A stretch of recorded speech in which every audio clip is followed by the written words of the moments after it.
Okay, I think we're set. Cheyenne? Jim, you all set?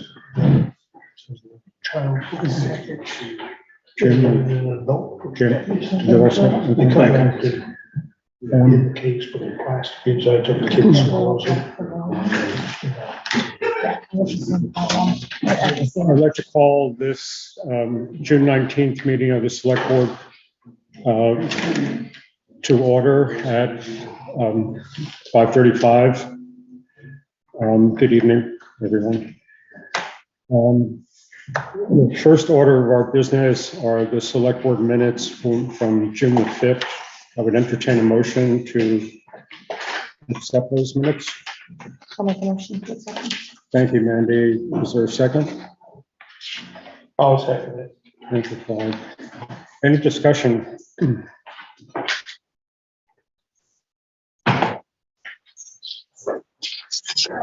I mentioned that Cheyenne, like Chris Collier, had been in the audience, as well as the other folks that are listed.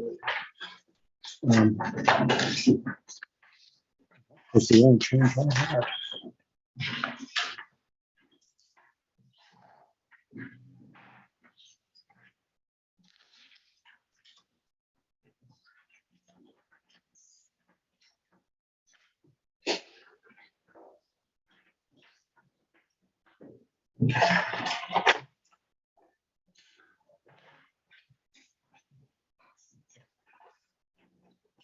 Hearing nothing, all in favor of accepting the June 5th minutes, say aye. Aye. Motion passes. The next item are the warrants or the accounts payable up through today, 6/19. Need a motion to accept them? Motion to accept them. Thank you, Mandy. Is there a second? A second. Thank you. Martin, what is the wetland mapping?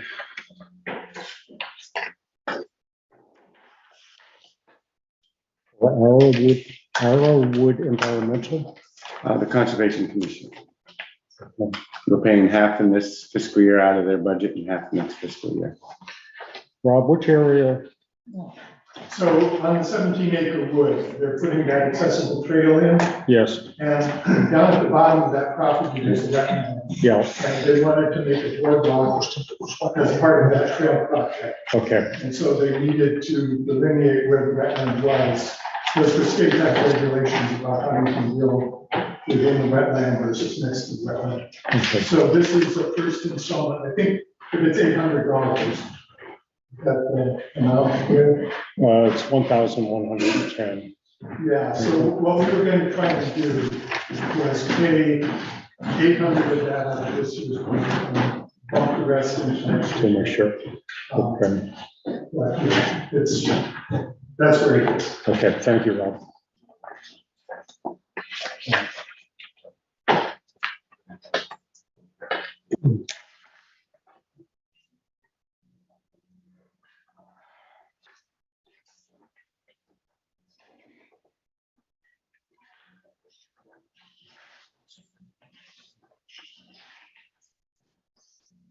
And the tennis court resurfacing, North Hartland tennis courts? Yes, yeah, we had a snowmobile go across them this winter. Okay.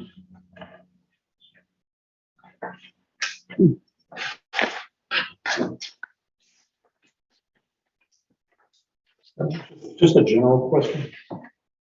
The IT services contract that we pay monthly, do you think it's worth a future project to look at that contract to see what we're getting and what isn't there? I think we are in agreement with you, and Martin, is it? We're too late for this year. Yeah, I've already signed the That's fine. contract. I mean, you know, if we could get that to review at some point, let's yeah. familiarize ourselves with it. I think we're all in agreement that we would want to do that. When does that come around, Martin? July 1st. July 1st, okay. Oops. It's all done. I already pulled the trigger.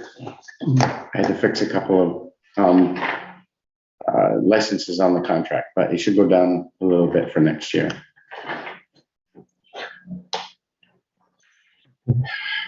Any other questions on the invoices? No, you got my other ones. Well, actually, one other one. The courthouse payment, the 34,000. Yes, there's a bond. We make 2 payments a year. It's collected on the taxes for 34,000. But we should only paid 17,000, I think, right?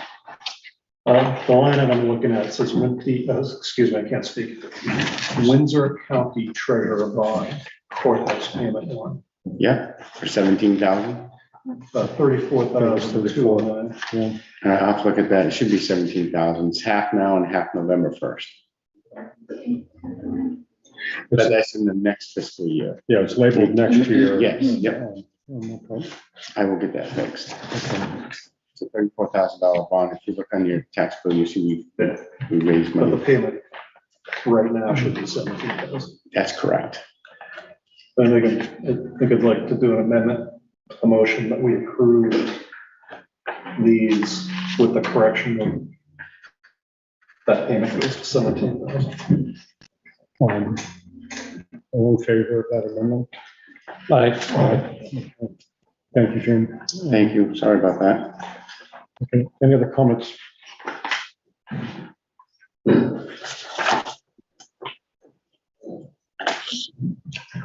All in favor of accepting the orders for 2619, say aye. Right. Aye. Motion passes.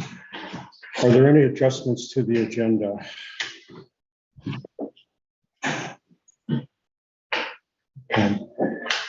Hearing none, are there any public comments? Rob, I know you have one.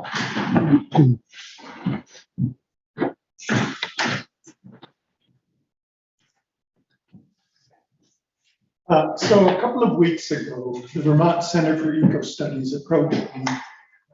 They're starting a new study of plants and pollinators, and they wondered if they could use the Somerset Gateway Preserve, that property right behind the park and ride, as one of their study sites. What this would involve is VCE staff coming every couple of weeks and spending an hour or two on the property looking at flowers and pollinators. They might set up some cameras to film those. They might collect some flower heads for DNA analysis. Apparently now, if a pollinator comes and visits a flower, it leaves behind enough DNA that you can detect it and identify what the pollinator was. So they were going to do some of that. They also said they might set up a sign encouraging anyone who was visiting the property to note interactions that they saw on iNaturalist, which is an online database. So I told them that Carlton mowed that property and they had to stay out of his way if they were going to do this. I checked with Martin and Phil. Neither of them had objections.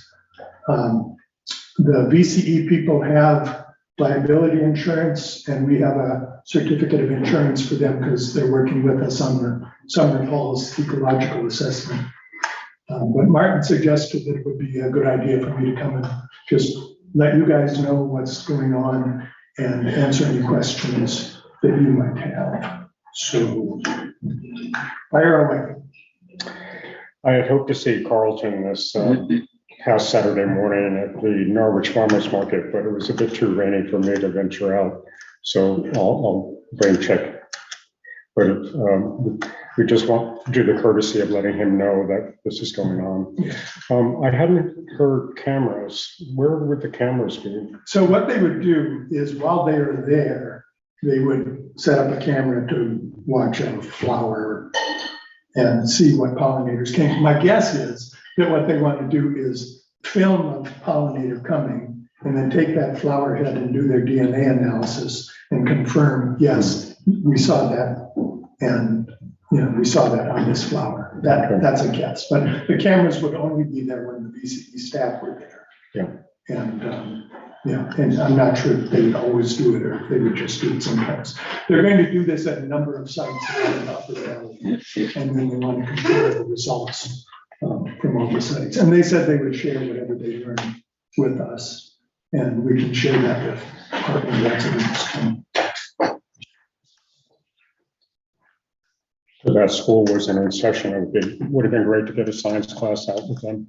Yeah. To do that. Yeah, okay. Any questions for Rob? Yeah.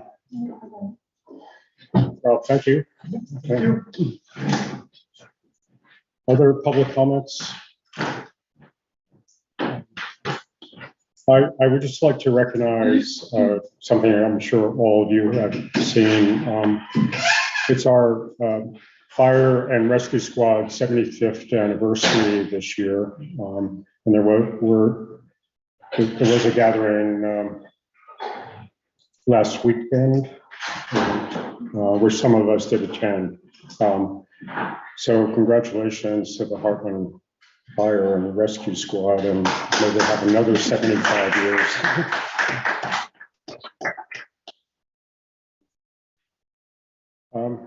Other public comments? Let's go on to old business.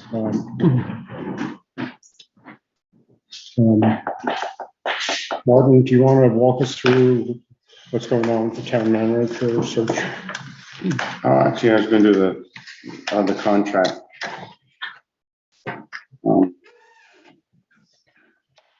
Jim, you want to take that one? Yeah, sure. So I think there's a draft contract in the packet. Yes. Yeah, that's under. There's terms and conditions in that contract that I think our lawyer added. Yes, that's correct. I took away Tom's contract and had the lawyer put so we have solid footing on this process. Yeah, that makes sense. So it's just the money piece of that. In Tom's original proposal, there were two options. And I think when we had discussed it, we chose the second option, which was not the all-inclusive package, but it was, minus the contract negotiation with the new manager and I think actually, so there was another piece, but we agreed that we would do, if we had a listing, I think a listing of 10 items. Yeah. We agreed on 1 and 6, including advertising and background checks. So the contract just basically needs to be updated to reflect that pricing. Right? And you want me to use another less costly option? I think probably the thing to do is to, send this contract back to Tom with an explanation that we're choosing option 2, because he hasn't seen these terms and conditions yet. That's correct. But do you want me to have our lawyer put in what we're looking for so Tom can see the total contract, what we're looking for? I think that'd be great. Yeah. So just wordsmith it in contract terms, not in email. And use the second paragraph down? Right. Is that the one the board wants? But if you look at his proposal, the language is in there as well. Okay. Yep. That's, I think. Right. I'd like to get it to him so that way by July 5th, everybody can ask questions and we can go back and forth. But the explanation made sense to me when I heard it in my head. It makes sense to everyone else. Just so that everything's clear. So you're talking about on page 105 of the contract in compensation, you're going to change that to what's written on this form. Under letter A? The hourly rate? Yes. Okay. Yeah. I think that's what. That's what I was That's what understanding. Jim, that's what Jim was asking the board. I think that's what you all decided the last time. Yeah. Does that sound right, Clyde? Yes. Yeah.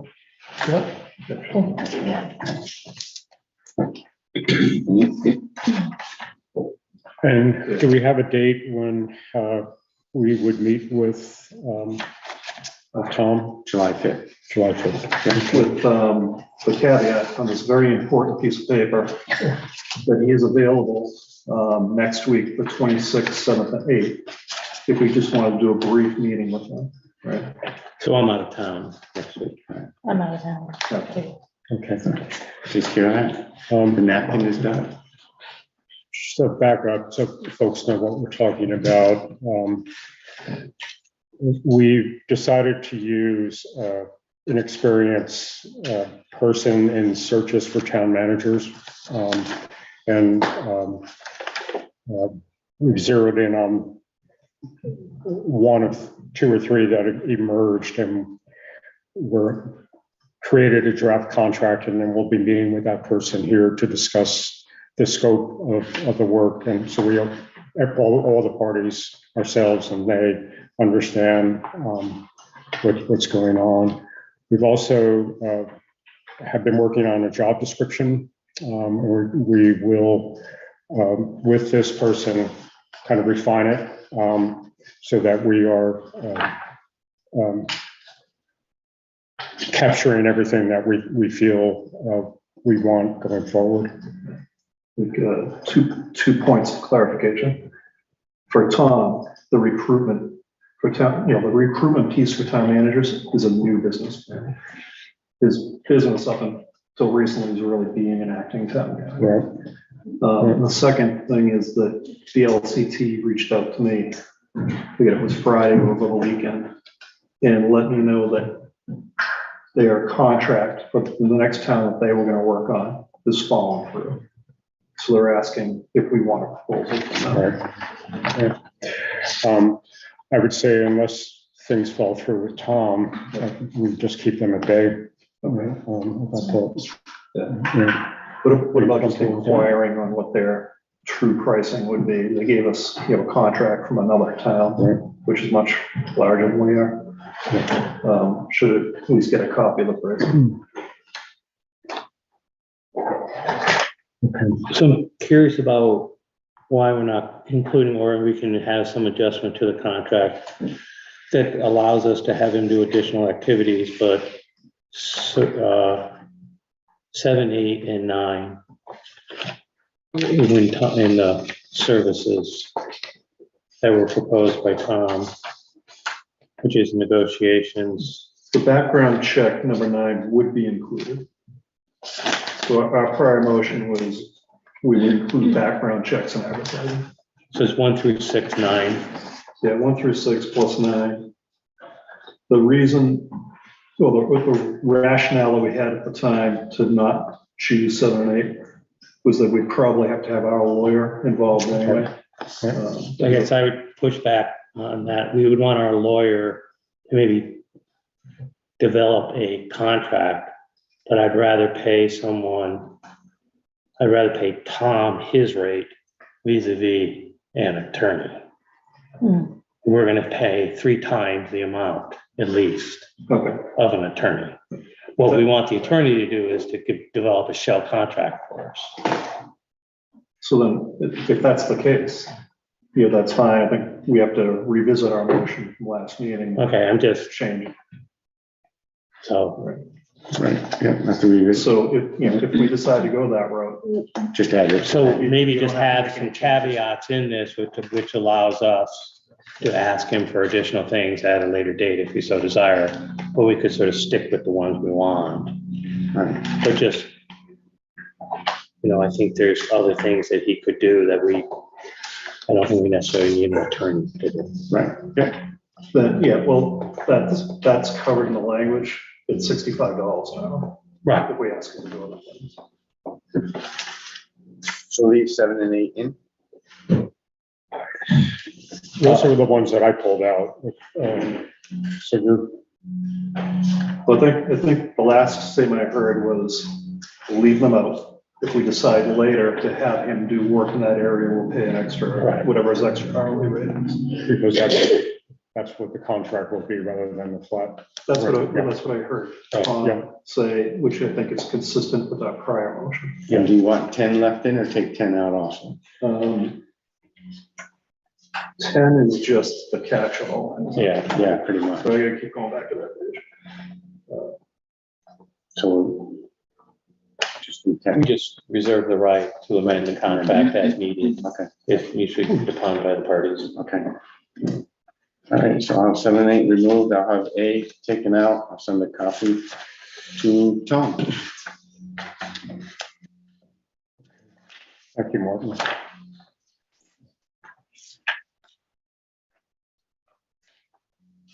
Okay. Any other points with the town manager search? Okay. Moving on to policing and Hartland, safety and security discussion. I apologize for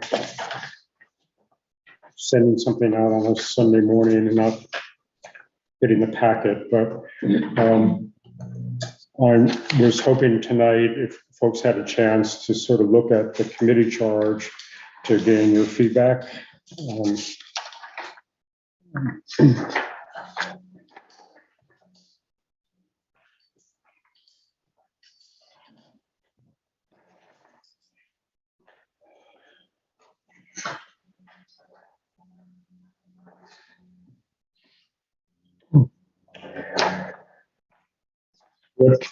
In summary, while these guys are looking through this, we're creating a safety and policing committee to look at what safety is here in Hartland, define what those needs are, prioritize those needs, create recommendations on how to achieve them, and draft a budget associated with those recommendations. The committee is going to be made up of 2 select board members, 3 citizens, 1 representative from the school board, and an additional representative from the fire and rescue squad for a number of 7 there. Both myself and Martin would be additional resources. I had confirmation from the Vermont State Police today that they will supply both a summary of the incidents, which Ryan has already given to us in detail, and they would be available to talk to this committee on an overview of what safety is in the state. I'm hoping that the committee would get the work done by the end of October. That was one thing I was waiting for a reaction from.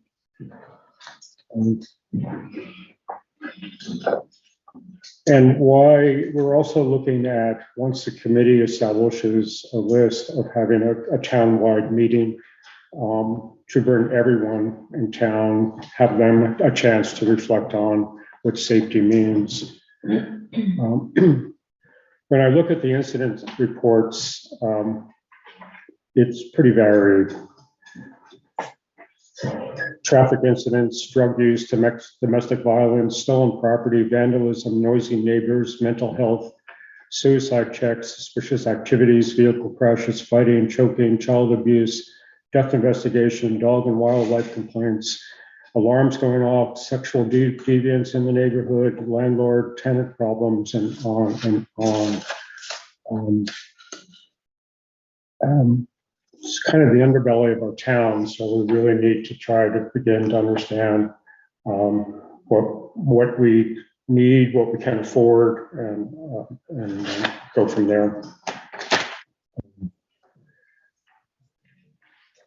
So, thoughts, comments from my esteemed colleagues? That's a good start. I think October feels very optimistic. It's a lot of work to be done, Yeah. but it's a good place to start. Okay. July will be here before you know it.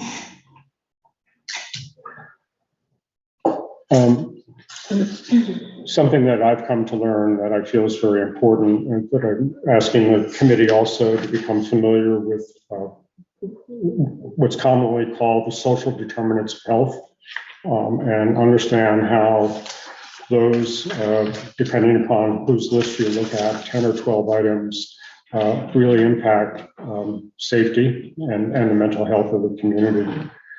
So this is a big undertaking. I mean, Martin, what is our budget today? 60,000? Yes, well, with the 85 with the Mr. Dow. Yeah. And as folks know, the background to this is that the Vermont State Police are not able to meet the hours that they are contracted for. So that and they have pressure at the state level to remove themselves from rural policing. So we're faced with defining what we need and trying to figure out what that means.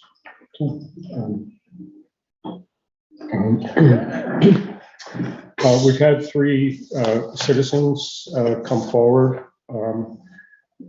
And right now, at a previous meeting, we suggested that both Mandy and Tom be the select board representatives on the committee.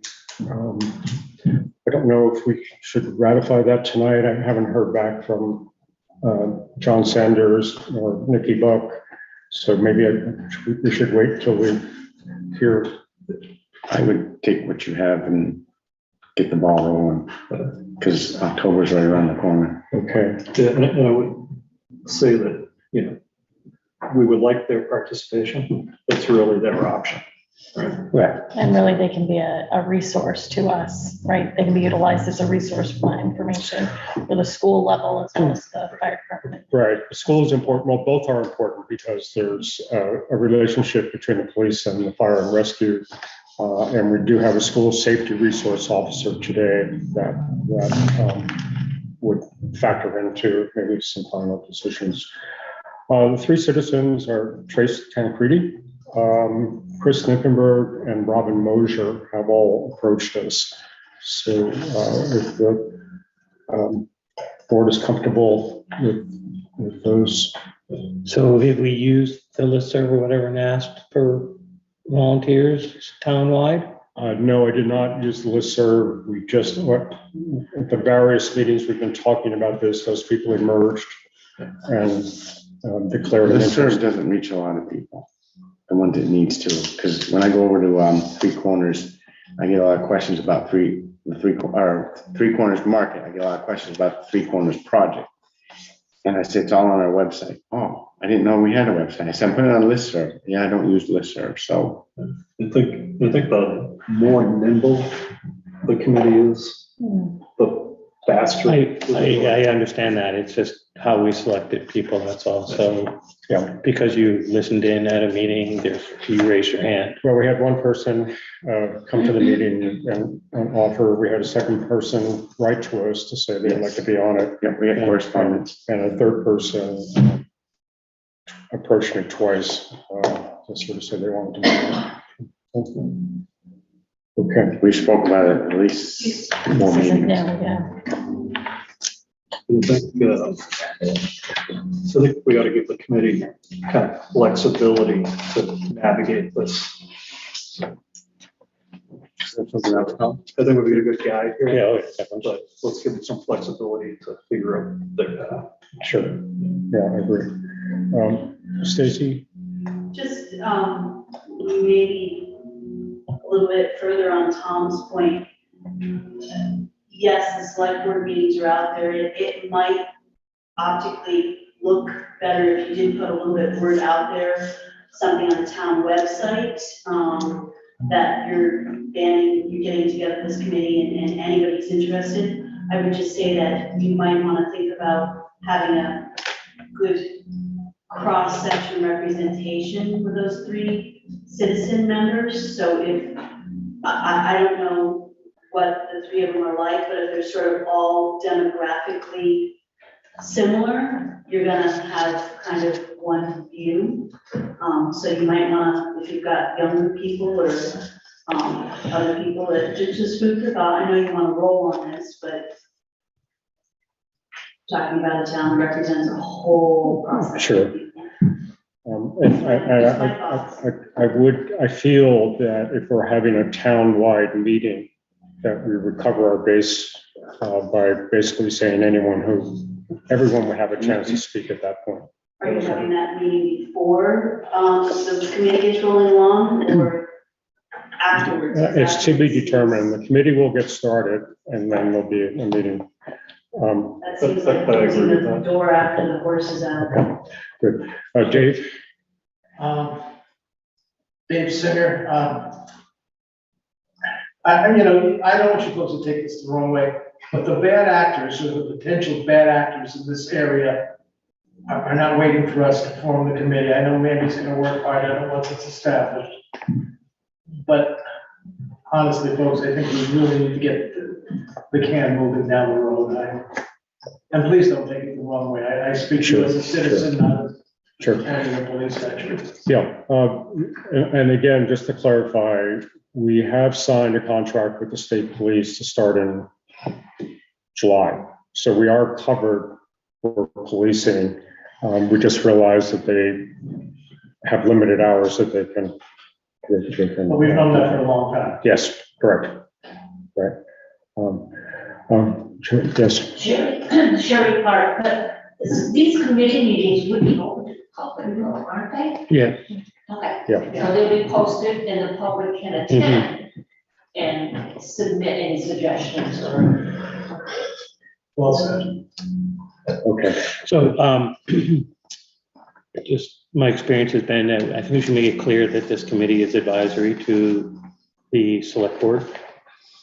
And given the charge, it would certainly be nice to have some form of administrative assistance.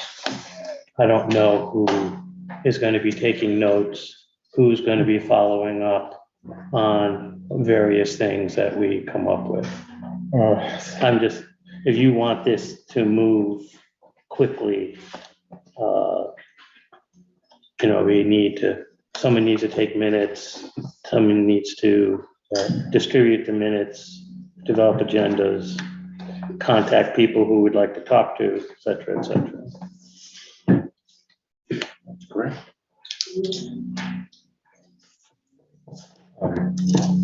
Duly noted. The last time we had a committee of this type, it was the committee that looked at roads, came up with the current plan. And we actually rotated the minutes taken within that group. And then we leaned on the town manager to set up the appointments for the various people that came in to talk to that committee. I hear what you're saying. I think that's a good starting point, but if there is a volunteer who's willing to take that on, that would be great. Yeah, I don't want to volunteer. I think we should provide somebody a stipend or something. Because we're gonna need to move. And when I'm sorry, I've just had years of experience with volunteer groups, and when there's nobody there sort of shepherding it, it gets difficult. Let's see what we can find. Yeah. Okay. I'm looking at Martin when I'm saying that to see if we can do that. Stacy? Yeah, Stacy Bradley, I was just gonna say, sorry, again, on Tom's heels, having been involved in the ARPA committee, in which we had basically March, April, May, just about the same amount of time, you're expecting this group to pull something together. They're gonna be meeting every couple of weeks, if not every week. That is a lot and pretty intense to ask people to take minutes and so on and so forth. It becomes quite a burden and quite a lot of information. So yeah, if you can find somebody, it's definitely gonna help your committee. I don't have any suggestions, unfortunately, for you though. Okay. I don't have time to go, sorry. Okay, any other thoughts, comments? I'd make a motion that we, charter this committee with the names that you've designated and start the project. I'll second that motion. All in favor, say aye. Aye. Here we go. Thank you.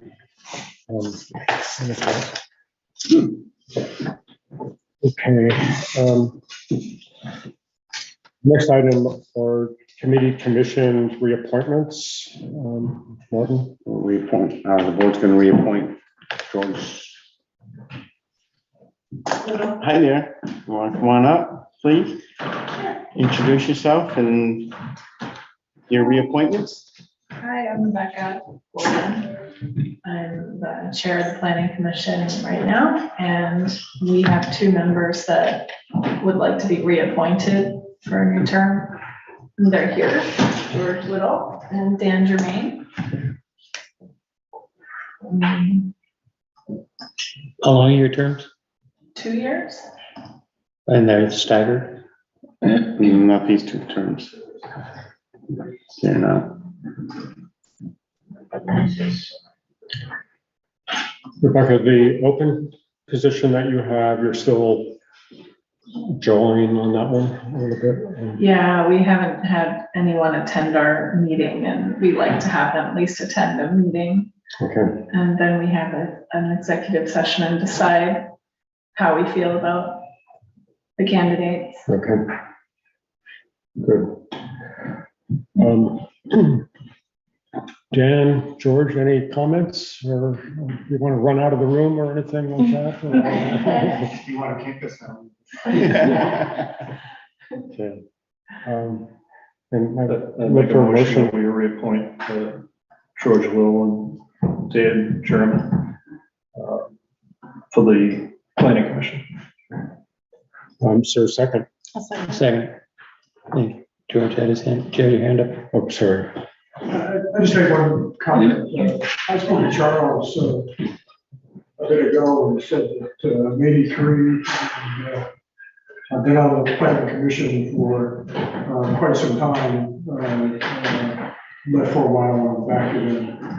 I feel very strongly, I think I wrote something, last time around you asked us to write something, I think, to have in file. And I wrote something that said that I feel very strongly that the planning commission is a institution in this town, and it's been effective. But I personally feel that it needs to be a little bit more effective, or at least think about what it's doing. And so when I spoke to Charles, I said, well, you know, I think you need to get somebody to replace me, but I'm willing to stick around until that person surfaces. So, and I said that to several people, Rebecca and so forth. So that's kind of personally where I'm coming from. Yeah. I've been on the planning commission for some time, and I really think it's an important thing. And at this point in time, it's going to become more important in this town. And the relationship with your board is going to be more important. So that's where I'm coming from. Yeah. I'm very aware of the years that you have put on to the commission, and I appreciate it. And Dan, I appreciate your work in the last iteration of the town plan, trying to guide us toward where we are. And like everyone, I'm anxious for the town to reflect in the town survey of what's happening. You know, and I just attended the Vital Communities Housing Conference with Rebecca recently, and the pressure on our area of the Upper Valley is really intense right now. And for us to balance the rural aspect of the land with our in-town areas, and then also just how can folks keep large tracts of land for getting some additional income. I think those are all crucial things that you, as a commission, you need to be working with. So I appreciate your time and your time as well, Rebecca. So, okay. So we have a motion on the floor. All in favor? Aye. Aye. Thank you. Thank you. Thank you. So there's still one vacancy on that commission. Yes. Yeah. Okay, we have two contracts that have been submitted for, that's not the right wording, for redoing the walking path in Foster Meadow. Martin, do you want to step us through those? Sure. Cody Small, a Hartland resident, Raymond Logan, longtime Hartland resident also. As you can see, Cody came in at 35.8. Logan was 42,000. We'd like to move forward with Cody Small, have him start after July 4th. So there's nothing going on. It will be in the next fiscal year budget.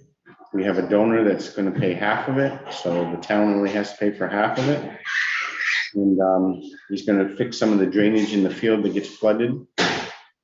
And per the state way, it's supposed to be properly drained, so it's not flooding it somewhere else where it's not supposed to go. And coming to the board to say we'd like to get this started. So I have a question that I'm sure no one at this table can answer. But we have 3 corners out there. If you just go out the front door and eyeball it, it's, a lot of it from that center island is graded this way. So we have a lot of runoff going on to private property during heavy rain. With the construction, there's going to be new curbing that's going to prevent some of that runoff.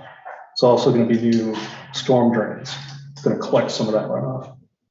The question is, where does it go? Because if it goes the field, we may have a logistical problem trying to correct that issue if the volumes. Some of the engineers have so they dug to make the first, so as you enter the library driveway, on the left and the right are going to be 2 storm drains. The one on the right is coming down in front of the barber shop, the little mall there, the post office, down that curb on the sidewalk. The drain there is whatever's left over on this side. The culvert goes into that field from the state that was installed years ago. They got down there and they found it was broken. So they're now, as you come down the driveway on the hillside on the left, they're going to drain the water into there. They don't feel there's going to be a lot of water. And the culvert that's over here that goes to this house that gets flooded, that's plugged too. The state's known about that for years. But so on the plans, right, the existing storm drain and the new ones all go into the same pipe. I don't know that. Pipe goes in, it's on the plans. Oh, okay. Pipe goes in that direction. So my question is, where does it terminate? So if it terminates at the soccer field, you may have an issue. So I think that's an important question to answer before we start work on drainage issues. Just ask for the resident engineer. I'm sure they can't discharge it after the field. No, I don't know. Stormwater won't do that. It's going somewhere. Yeah, they also could be burying it. So they go, They could be burying it.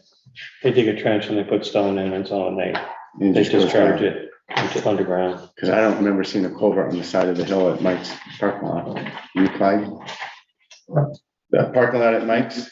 There's no, is it? Well, there's a storm drain on Mike's side, and I'm assuming the culvert goes under Route 5, Yeah, it does. and it must dump out right beside the soccer field. And she did say that that was the case. She couldn't say whether it would make much of a difference. So we're not messing with that.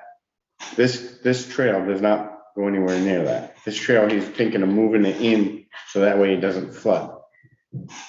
Bringing the trail in 4 or 5 feet In towards the soccer field? soccer field, yes. Right. So that way it doesn't flood. And he was gonna also look into making the dip that's too steep ADA accessible also. Well, Martin's talking about by the library parking lot where the trail comes up on that south side.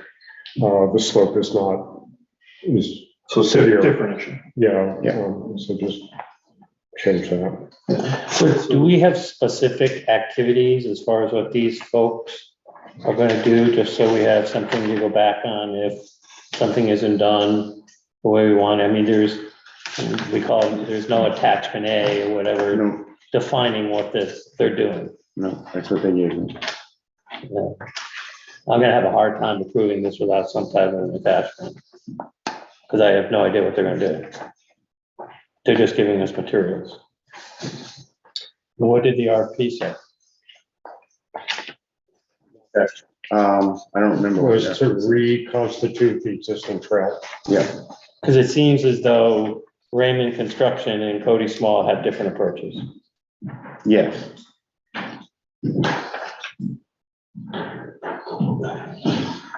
Where did you see different approaches to it? Well, just how the Raymond is talking about swales and things like this. I don't, Cody's sounds like they want to do a containment pond. Is the one doing a pond and the other one is doing a swale? Is that what? The swell for the water to go down. But then it seems like the swale is to catch the water. Cody is suggesting a pond. How big's the pond? Where's the pond? Probably only when there's rainwater. The point is, we didn't have drawing, we have nothing to go back upon to say, we don't like what you did. Or in a year, whatever they did, something fails. How do we go back to them and say, in the attachment A, it says, I mean, is there a warranty on their work? I don't know that. That's a good question. Can I ask a question? As many of you know, I also used to jog all around the soccer field virtually every day. And I've noticed, I don't know what brings it back, but in the southeast corner, that was often very dry to the point it was soggy enough that I had to make an arc around it to finish my run. Actually on this delineated soccer field. I don't know whether that's going to be a problem or I don't know if there's a culvert any place there I don't know, but that particular portion has a lot of water, believe me, it does. I have soggy sneakers from 2 years ago that would attest to that. Not really.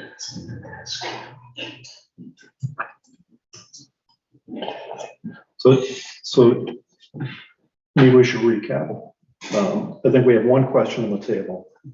Where probably we need to reach out to Everett Hammond and or Rita Ceta to see if they can determine where the storm drains for Three Corners drain to.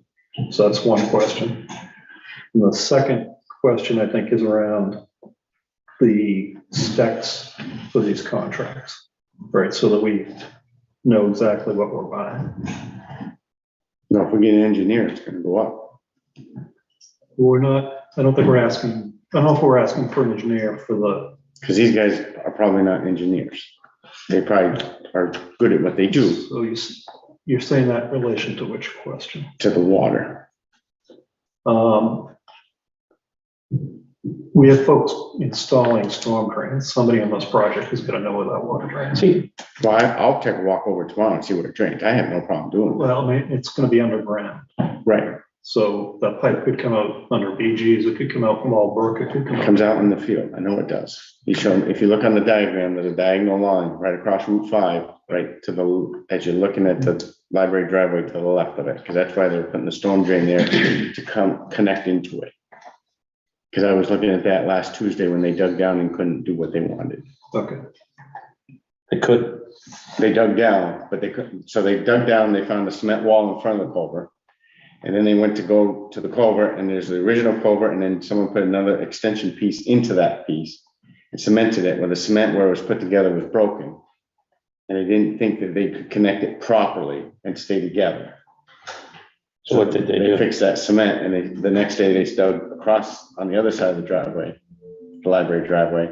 And they're hoping to put the exit on the, as you drive down the driveway on the left side, on the hillside of the driveway. They want to put it exiting on that bank with riprap or something like that. Riprap, yeah. And they wanted to line the bank with the riprap, so the water would stay contained, but that's where the water would exit. in the soccer field. No, on the hill, on the side of the driveway. So you get the soccer field, you get the hill, and then you get the driveway. But gravity is gonna want the water to go down the hill. That's correct, but the Unless riprap, we're, the riprap is more for stabilizing force, it doesn't, Yeah. right? The northern goal, right, Martin, where the northern goal is? yes, So my point on this, it sounds like we're close to knowing where the water drains to. I think we should confirm it. But we're going to increase the volume of water when this project is done. So That's why not don't how- we have Everett meet with Cody and the acting town manager to have Cody describe what he's planning on doing and whether or not there might be some changes needed based on the change in the drain. That may, That's fine. What else would deliver a comfort level with the rest of the work? We could break this into 2 projects, if that's helpful. Get the walking trail moving and deal with the drainage issue in the soccer field secondarily. There is a I'm not cost. trying to turn this in. I just have not seen work like this done where I have no idea what they're doing. And we're paying $35,000 for it. I agree. And we don't know whether he's warranting his work. The other thing I brought up at one of the previous meetings is for the walking trail, are they talking with Department of Environmental Conservation? Because they're right next to the bank. I don't know that. And what are they doing? We did go through that with Rob and Ray, going back through correspondence with Yes, on the emails, yes. And does Cody know what the correspondence says and what he is allowed and not allowed to do? He will. Okay. There should be, if my mind works the way I think it does, there should actually be less runoff with getting rid of the blacktop on Route 5 around the corner and putting in green space that will absorb water. So they won't have the water coming down around the curb to the drain in front of Elaine Smith is one, isn't there? Yeah. Or back by the Ukrainian. Exactly. That's what they told me. There was not gonna be much runoff coming down that side of Route 5 in front of the, But all the storm drains are going to be connected. to that? No, this side stays over here and that's going over that way. So there's a drain over here, but it is plugged. Is that going to get fixed on I construction? hope so. I don't know that And that answer. one runs parallel to David Hall, then swings and goes across to the side. Correct. Okay, so what I'm hearing, we're asking Martin to meet with Everett Hammond and Cody Small. Cody Smith, Cody Small, to talk about the storm drain exits and the catch basin / work that's being done on that area to make sure that everyone is safe. Should John Leonard be included in that as well, just to be sure that the soccer, like if things have to be moved or, Yep. you know, I mean. Yeah. I agree. That's up to you. Well, Okay. all right. Yeah. And we need to convey that correspondence that Rob Endere uncovered between himself, the 2 environmental commissions, and Dave Ormiston to talk about that, the riverbank and the proper, continuing to have the proper environmental concerns about that. Is that adequate at this point to go forward, and do we need to not move on this until we get that feedback, or can we move on this? I think if Cody could describe to Martin what he is going to do, there needs to be some form of a contract. This is not a contract.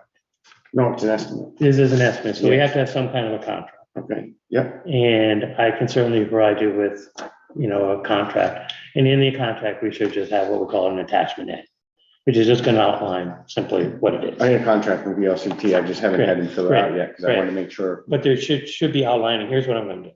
Yep. And then he should state and he should state that he's going to warranty his work from Mr. Year. Okay, good. Sounds like our building ordinance. Because we asked for that simple description and, you know, that we can hold people accountable. Yeah, not that he's not going to, but Okay. this is how you make enemies. I said, no. I Okay, didn't say so that. again, I need help. Can we move forward on a motion to pursue the contract with? Make a motion that we enter into a contract with Cody Small for $35,800. Do we know when we're starting? Anytime after July 5th. Anytime after, okay. What- Subject to signing of a contract with an attachment A and a warranty of 1 year on his services. Do you want to approve it without seeing it? Yeah, I don't really want to approve it. without seeing yeah. it. I think we need the info, we gotta vote on it next meeting. I mean, I'm in favor of the project, I just think there's too many loose ends. Let's get the data. Okay, then, since there's no second, we'll table it and ask Martin to pursue the aspects that we just described for the contract, the more of an overview, as well as an on-site meeting with Abraham and yourself and whoever else you have to sign up with. I'm also wanting to make sure that we keep the correspondence going between the anonymous donor. Yeah, I'll ask John to reach out to me again. Okay. Say we're still pushing forward with this. Yeah. Okay.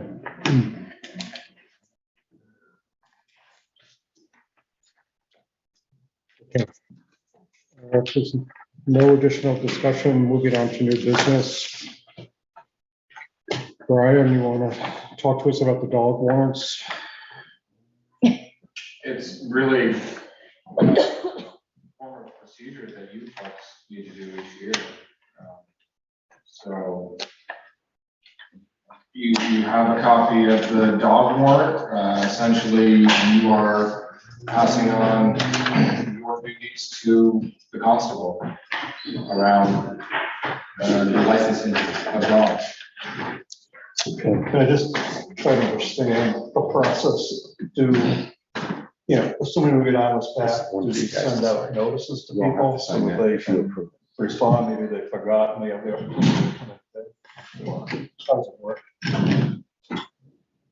How does what work? This process or licensing of dogs? The process to get the unlicensed people to license. Well, what you're doing here, so by statute, the select board is charged with, they're supposed to do an annual review or an annual list of dogs. But I don't know what Mr. Dow has done in the past. It's really whatever process he's used, but you're passing on your duties to Mr. Dow via this dog warrant. So maybe James, maybe you can describe the process for us. So your dog warrant, once you sign it, pass it on to me, also authorizes me to seize any unlicensed animal. They don't go that route. I start making the phone calls. And I keep making the phone calls. Until we get compliance. As long as I can remember, we've never moved anything. But I mean, the phone calls usually generate I don't have my dog anymore, or, yeah, I'll come down and do a license. Yeah, I mean, generally it's people that just don't want the inconvenience, they've forgotten about it. And there's a handful of people in town that just won't do it, don't want to do it. Did you send out postcards before the rabies clinic? I did not. You did not. Give them a heads up. I noticed there's repeat offenders on this list. No, it's pretty well known. It's something that people need to do every single year. It's on our website. I post to the listserv because, everybody subscribes to that. I put a poster out front. There were postcards sent, but that comes with a pretty substantial expense and time, and how many people actually respond to that? I don't know. By statute, the select board is supposed to do a census of dogs and go around town and understand who owns dogs and encourage them to license their dogs. The lists that are provided of the delinquent pet owners are only people that formerly licensed their dog and that didn't license their dog. So there are people that own dogs in town that aren't on that list, and we don't know. I believe the select board has done a dog census in the past, They did. through history. I don't know when the last dog census has been done. Andy's hand, Andy did it. Okay. So that was when she was constable, so that was, part of this process of you, passing on those duties and responsibilities, to constable. Okay, is this a big list, average size? Seems like a lot of dogs. I'm gonna say it's probably average. Yeah, I was always struck, as Tom said, just with the number of delinquencies. Well, I remember one year when I presented a search and destroy one of the select board members' dogs was on the list. But I assume some of these dogs, I assume those temperatures, 14 to 15 years old. And one would think, if you love your animal, you would tell someone above you that my dog is gone, Yeah, I think there's certainly ways that this whole process could be, modified, tweaked, but this is what we're working with, as I receive rabies certificates from local veterinarians, I will send a letter to those individuals, pet owners, saying, hey, I got your rabies cert for your dog. Please consider licensing it. Here's the statute. And then Jim Armbruster or sometimes Mr. Dow will follow up with those people, where they'll get tips if there's an incident and the dog isn't licensed. Mr. Dow or Mr. Armbruster will encourage those people to license the dogs. But really outside of, removing the dog from somebody, there's not much enforcement.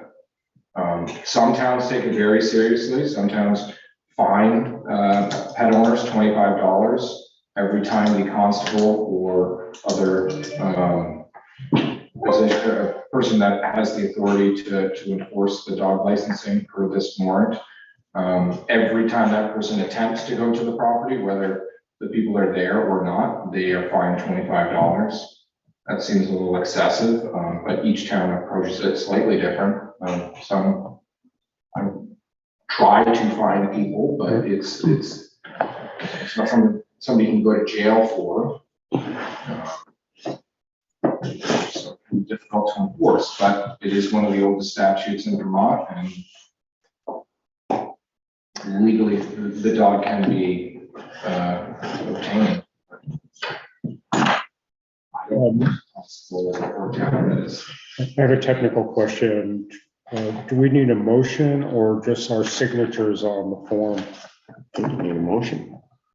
Or just the signatures on the thing? I'm not sure. One could look back through minutes, but I think. I'll just make a motion. Yeah, you can make a motion. I make a motion that we hereby ask the town constable to impound all dogs and wolf hybrids not duly licensed according to law, except as exempted by 20 VSA 3587 that are unlicensed. I have a question. Do we? Is there a second? I'll second it. Okay, thank you. Well, it's about the statute. The statute basically, as I remember, is an enabling statute to enable towns to pass an ordinance. My question then, do we have a town ordinance as well or not? Yes. Yes, We do. yeah, Thank you. I just happened to be reading them today. Okay. We need to sign. Okay, you signing? Okay, we'll pass it along. All in Second, favor? all in favor? All in favor? say Aye. Motion passes. Thank you. Just a side note that when I was clerk, somebody questioned licensing of dogs, and I researched it. And the statute to license a dog went on the books in 1876. So it isn't something we hatched up. Were you there for that? No, I missed that. So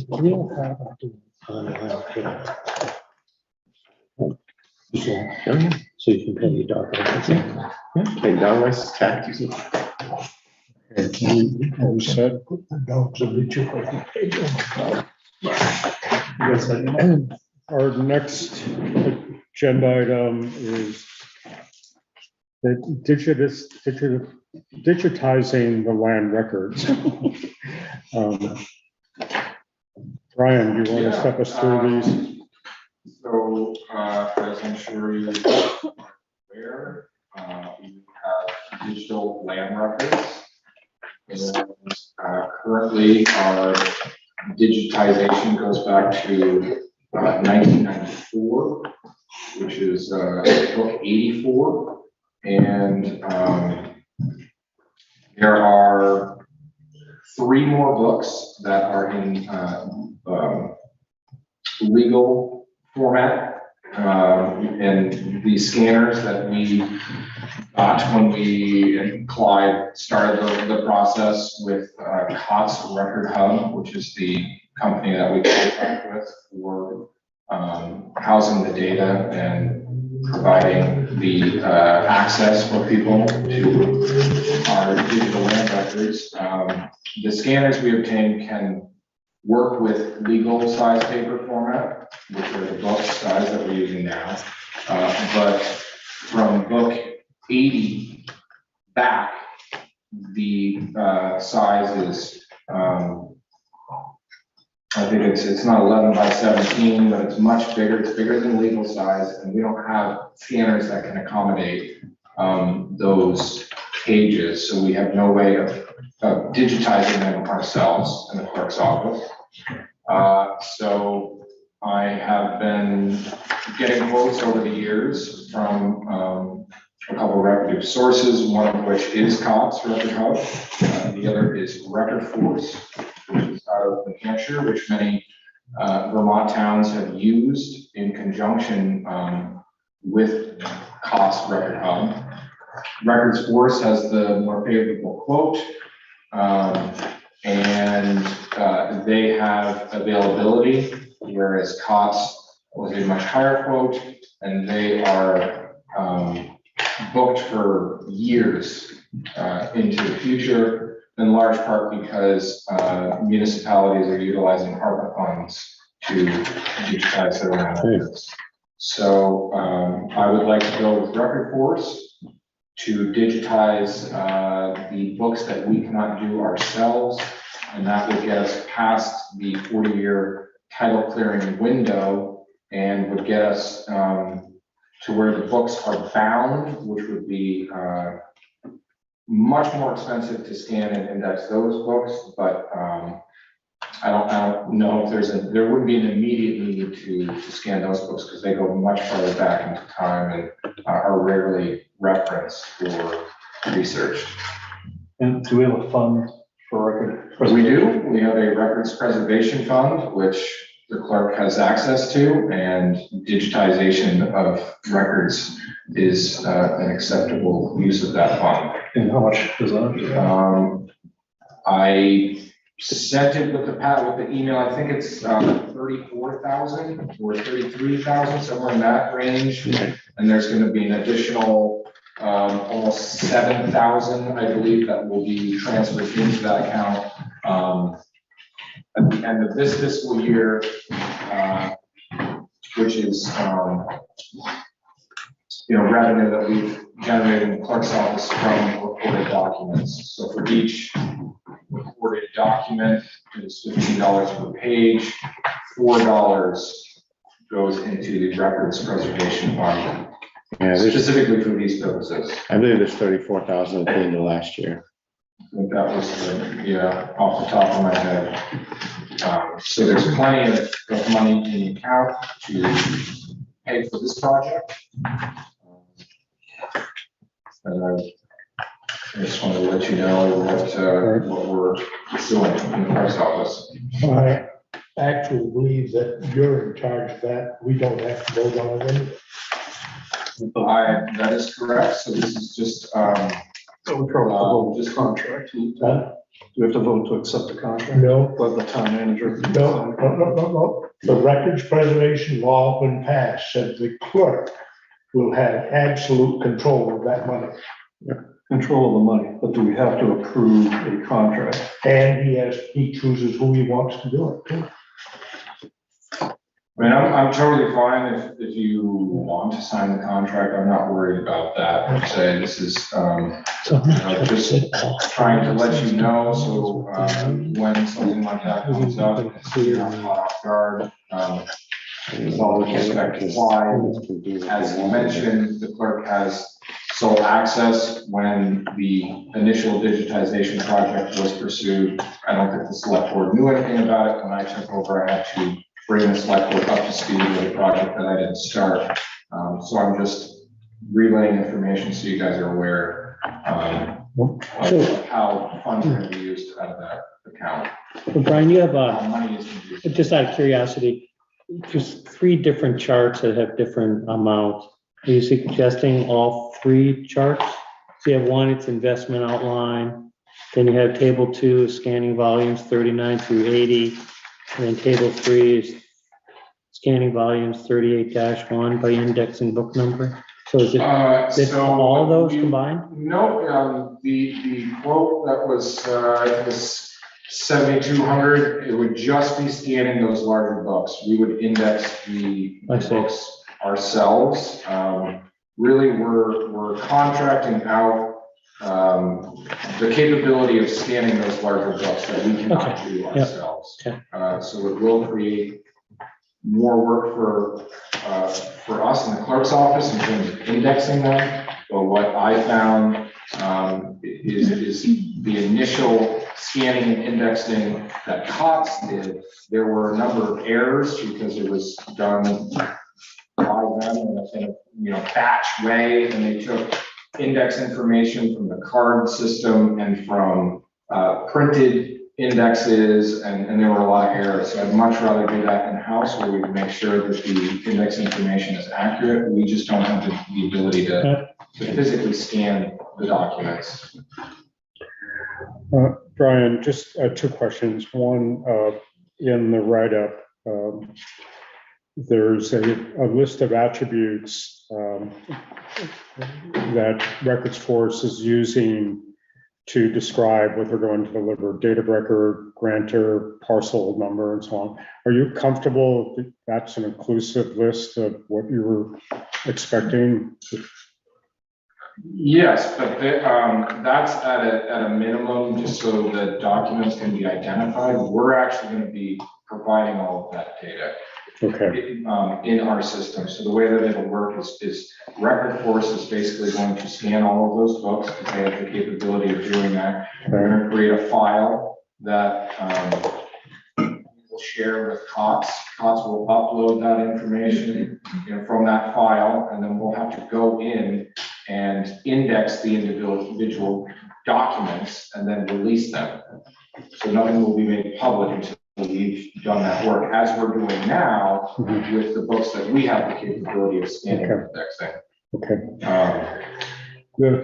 And Record Force has worked with COTS, so they. You mentioned that. That's mentioned in here. Yes. Okay. That's great. The other part is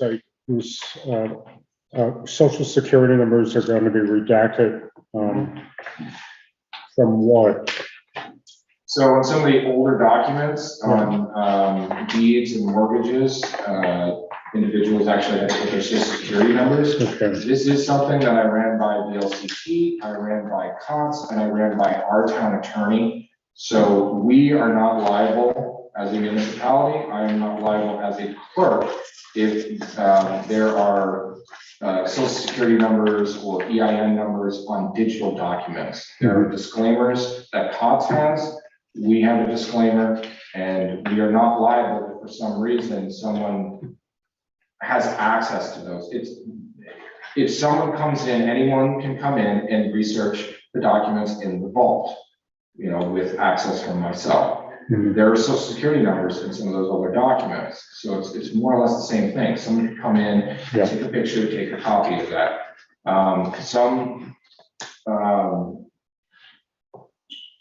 Some people are choosing to go through and redact them, as we have been scanning and indexing. We have been redacting those on the digital copies. Obviously, you can't do those on the physical, but that's another service that Record Force COTS offers, is that they will redact those.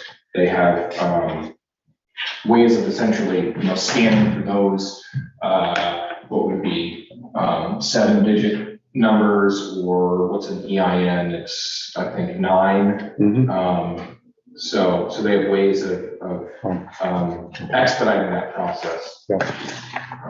But just for your peace of mind, and more so for mine, I made sure that you know, I didn't have to go through technically all the 75,000 documents that COTS initially scanned for us when we started our digitization.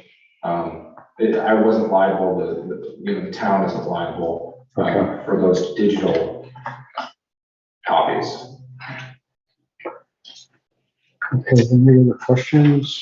So they do this, they won't do this on site. No, the one disadvantage between the two, Record Force and COTS, is that Record Force will take the physical books and they'll have them for 10 days. COTS comes and does that work on site. You know, there are trade-offs to that. I don't know how many people were here when COTS was doing the scanning, but I assume it probably got a little tight in the clerk's office while that was happening. And these are books that are not generally referenced often. So, the representative at Records Force has reassured me that in the event an attorney, a real estate agent, or someone needs access to that book, they would deliver it to us. So, within 24 hours. So we would have to potentially reschedule with an attorney or a title searcher. But those books,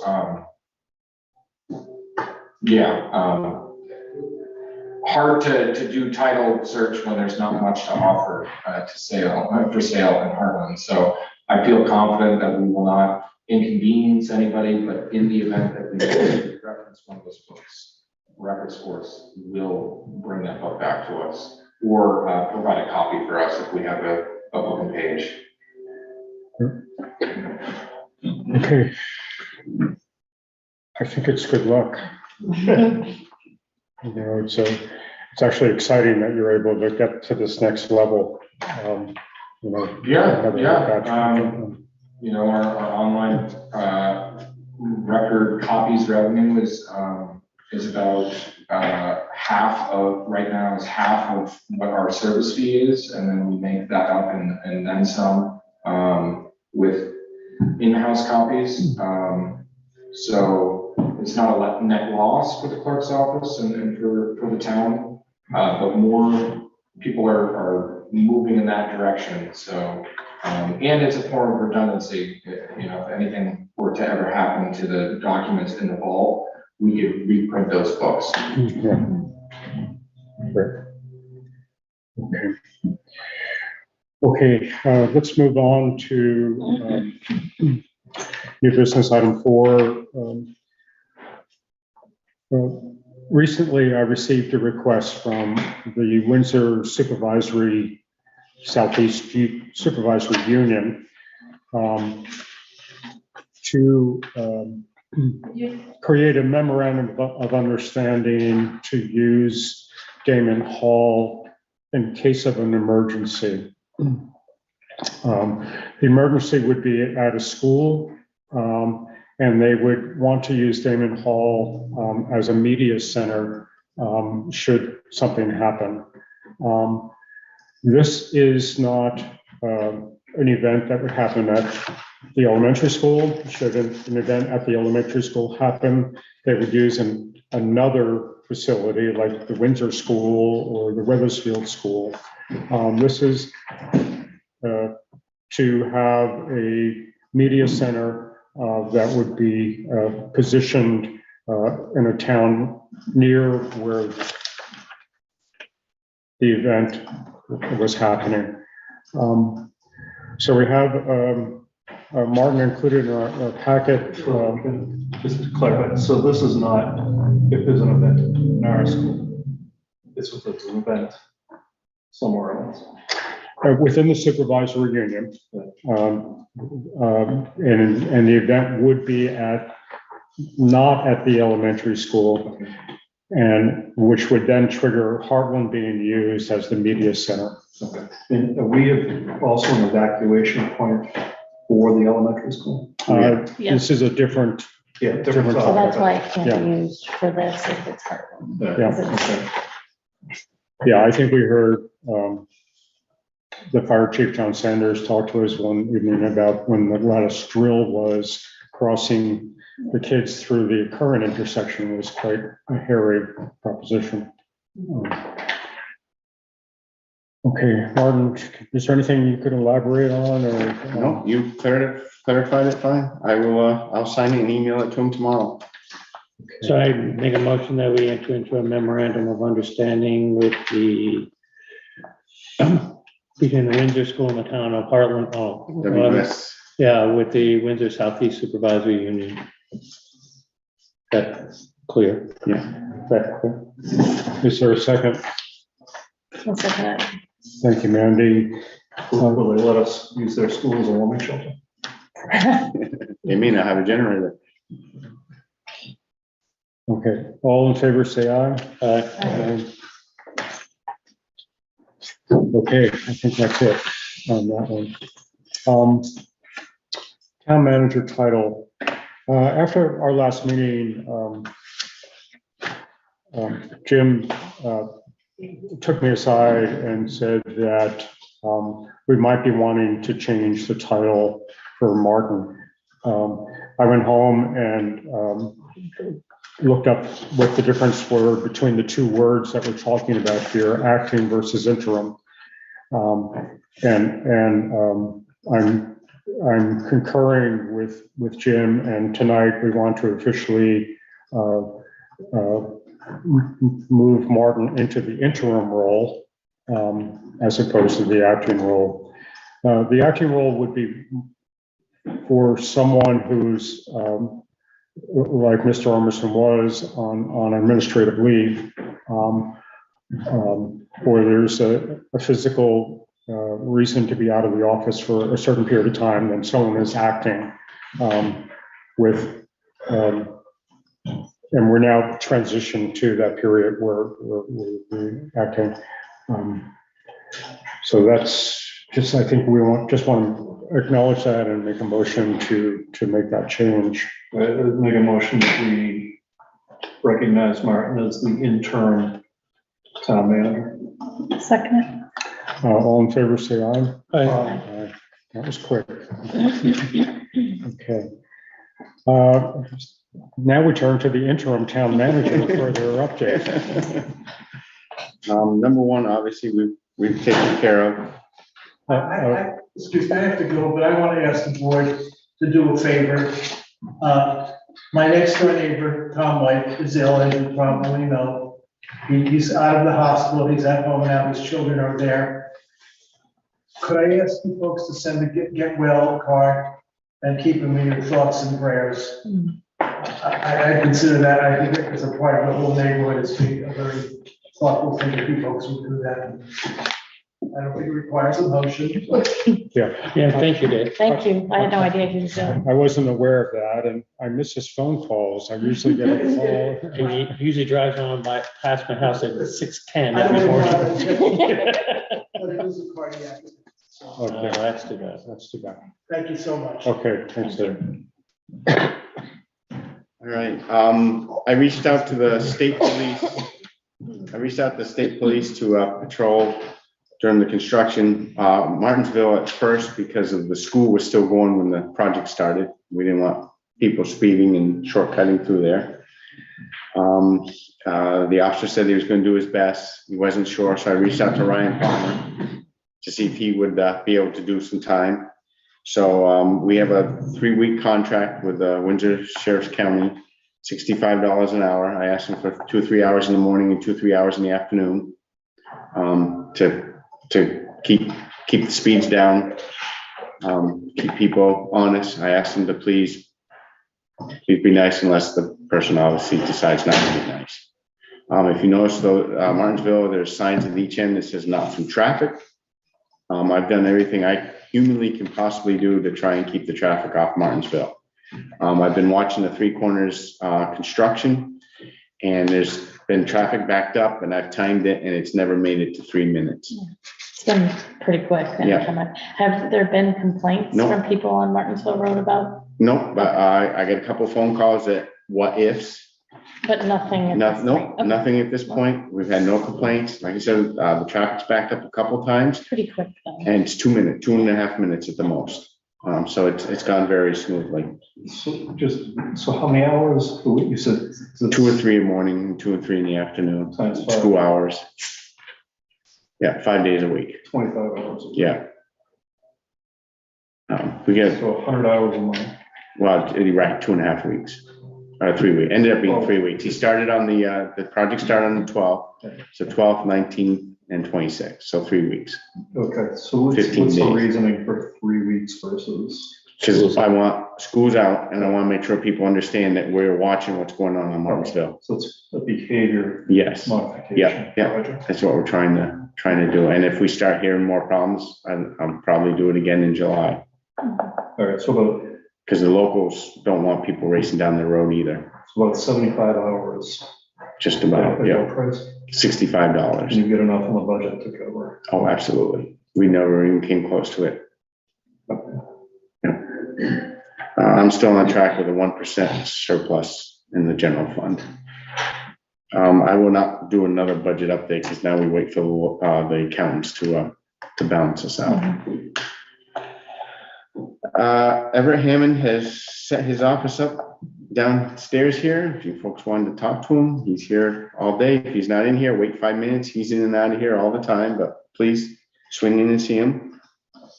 Bill and I have interviewed 3 people last week. They all went well. We hope to make a decision by the end of this week.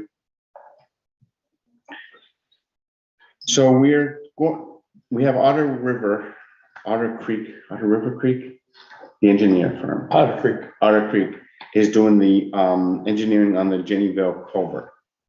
I'd like to ask Rita to do what she's doing with the Three Corners with the Jennyville culvert.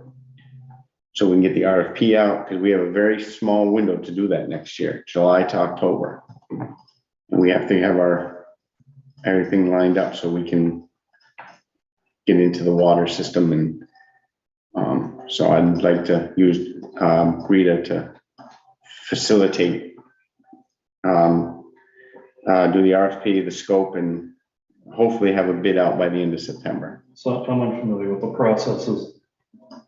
That's something Tours normally does. Yeah, that's what she did with the three corners, and she said she could do it with the Jennyville culvert with no problem. 3 corner street lights. It seems though there's a snafu. It got missed. We can't add them now because it would be a change. They'd have to change the permit, as we talked about last week, Phil. They can't change and add them. So over the winter time, we should pay attention to what the 3 corners looks like in the dark and figure out how to put lights up for next year. Martin, can you clarify what you mean by the street lights? So the main pole out at I think there's a street light on the pole that's at the triangle. Thank you. We have a street light on the pole in front of Damon Hall. There's a street light on the pole outside of this side of Damon Hall on Route 12. And there's no street light next to the post office anymore. And when they have the green space, there's no streetlights on that green space. So the ones that we're talking about not being in the plan are the ones in the green space and the one by the post office. Right, right. Because these are, Well, these may be going. I'm not sure yet. Because they were talking to me today on this one because there's only one wire on this pole. Yeah. And they said with what they're doing, there's no need to keep the pole there. I agree with that. So that pole will go, the one in front of Damon Hall, it's the same thing. It's one single wire that doesn't need to be there. So we may not have any light. May not have any lights. That could be pretty dark. I understand the change order aspect. I really think we need to push and, Yeah, change the permit. Because what do you mean by change the? the 1111 permit. I don't know what that is. It's a construction permit with the state. This is what we're doing on this project. Hmm. Any changes to what you want to do, you have to write up what the change is, submit it to the state, submit it to Green Mountain Power if it involves them, which it will, and go from there. So the pole, they're having a problem with the pole right by the hairdresser because the sidewalk was going to go from 5 feet to 4 feet back to 5 feet. They got Green Mountain Power, Comcast, and VIII all showed up out of the blue today, and they looked at the pole and they all agreed they'd move the pole towards the apartment building 1 foot, so it'll all work. But again, Green Mountain Power has to do a change permit. V-Trans has to approve it. Rita doesn't see any reason why they would not approve it because now it makes the sidewalk standard all the way down through. I don't know where this correspondence was, but Rita had sent out an example of some solar powered streetlights that were off Sykes Avenue and Red River Junction. I don't know how well they work, especially in the doldrums of November and the light. I don't think they're totally solar. Yeah, They're totally solar? Totally solar. Oh, I thought they would have a backup. Yeah, that's what too. They supposedly hold power for up to 72 hours. Should ask Town of Hartford how they work. They were just installed Yeah, so if you drive down last week. Green They're Mountain, the first town in Vermont to have the solar powered so street lights. Dan Austin, a representative from Green Mountain Power, brought in a packet describing it. The company's based out of Louisiana.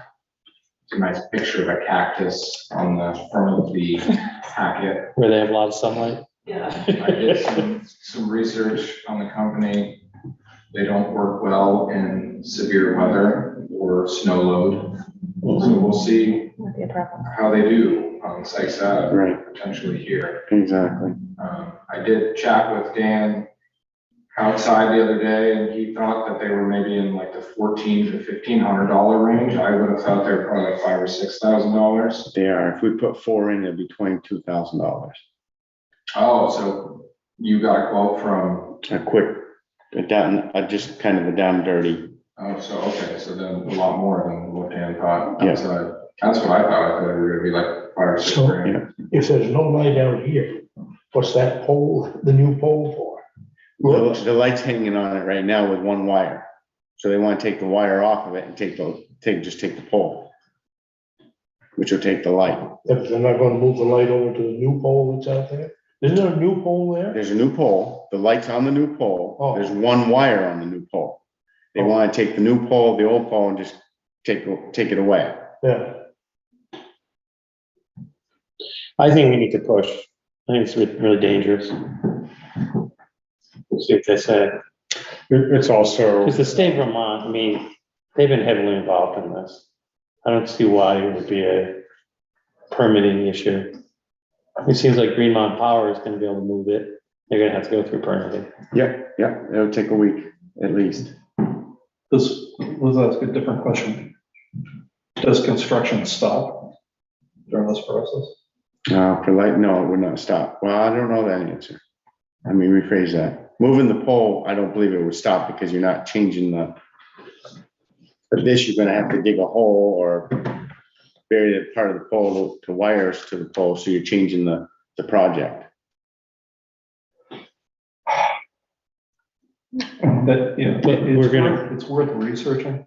I wouldn't propose we do anything that delayed construction. Right, so I will call Rita and see what options, see if there's something. I think we should talk with Rita, but I think what at least for two of us are saying, and possibly what Jim is saying, and Mandy's shaking her head, we should really press on this one, because I hate to sort of have a year from now, someone digging everything up again to retrench. Right. Exactly. And also, And from a town set, a safety perspective. I mean, you know, go to January, it's getting kind of dark and people coming into the town hall. Right, yeah. You know, you I don't will. know if there's ice, you don't, Right. Yeah. And what what, are we gonna be doing? Just Encouraging putting little people to solar walk. lights everywhere? No, not enough light. oh, Tesla battery wall, no, battery, what do you call those?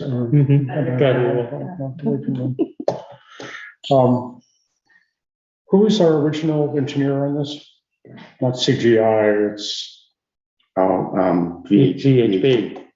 I think we ought to Let press that. me press Rita tomorrow and see. I'll be an ogre if you want me to. Sure, I'll let you know. I'll send you an email tomorrow, and let you Let know. me, Yeah. yeah.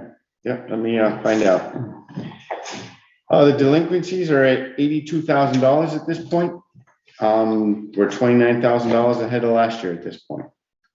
So delinquencies are lower this year, which is good. Tax sale is moving along. Yesterday was June 18th. They had 30 days to respond. I had one respondent. I have a signed contract. I have a down payment and gonna make monthly payments. Another taxpayer is having issues and they're hoping to work it out. She does have a mortgage. Val Rainey's having a tough time at the Four Corners Children's Center. She's asking the board if there's any way the board could waive June, July, and August rent and electric bill.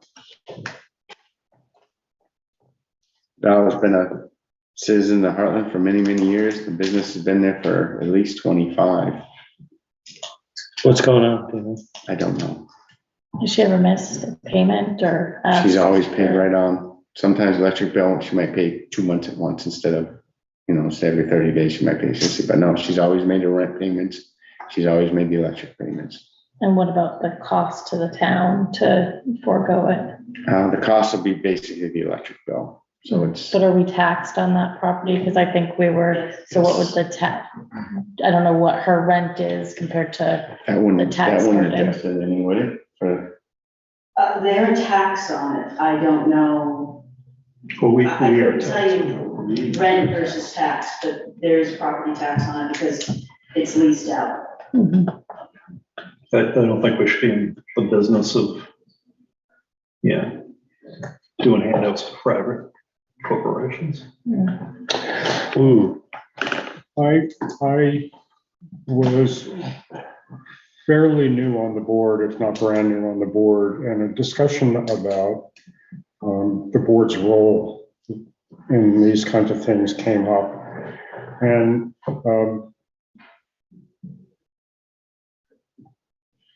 my recall is that the board very strongly felt there was a need to support childcare within the community, and that that we ought to It's a for-profit entity.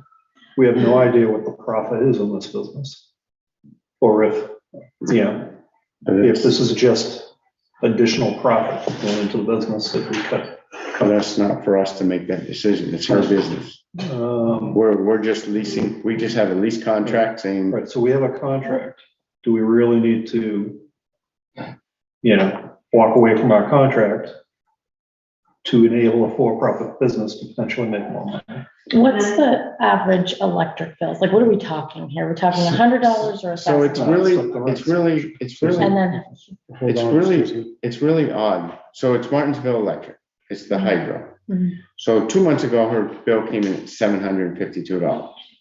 October, November, it comes in at maybe $100. And some months, September and October, sometimes it's zero, because I did the research on that. I get the same thing at the library. I paid $1,250 2 months ago, and this last month it dropped to $800. There's something in the spring, for some reason, it goes way up. So for June, July, and August, what would that, like, what was it $1,000 last year? worst case. And $1,000 then, bucks. and then what is the rent? 8, 16, 24, 25, 50, So it's about 20, excuse me, about 35. $3,500. $3,500, right. And what is the, what are the taxes on that property? I don't know what we pay. No, Can I just no. say that, one of the charges of the ARPA funds that the town received was to help out businesses. Granted, that was through COVID, but that could be something to take into consideration, and that one of the things that was looked at, the ARPA committee, was helping support child care and child education, and that is a child care center as well as a preschool. So just food for thought, that might be a utilization of ARPA funds. Yeah, but you still have an issue, right? We don't know at this table if she's making $10,000 a year or $100,000 a year. We have no way to know. So we don't know what our contribution is gonna do to our books.